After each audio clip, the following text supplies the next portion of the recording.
T9 TV news में आप सभी का खैर मकदम है। तेलंगाना में भी ओमिक्रॉन वायरस दाखिल हो गया है। महकमे सेहत के डायरेक्टर डॉक्टर श्रीनिवास ने बताया कि 12 दिसंबर को कीनिया और सोमालिया से आने वाले 2 अफराद कोरोना वायरस की नई शक्ल ओमिक्रॉन से मुतासिर पाए गए हैं।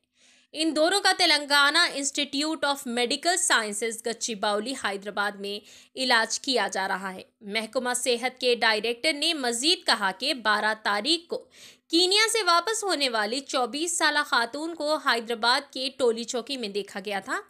मुतासिरा के 2 अरकान ख़ानदान के नमूने भी हासिल किए गए जो मुतासिरा खातून के करीब थे। इन्होंने ये भी कहा कि सोमालिया से ताल्लुक़ रखने वाला 23 साल शख्स भी ओमिक्रॉन से मुतासिर पाया गया। इन दोनों के अलावा मगरबी बंगाल का एक और लड़का ओमिक्रॉन से मुतासिर पाया गया है, लेकिन वो शमशाबाद इंटरनेशनल एयरपोर्ट से कोलकाता रवाना हो गया।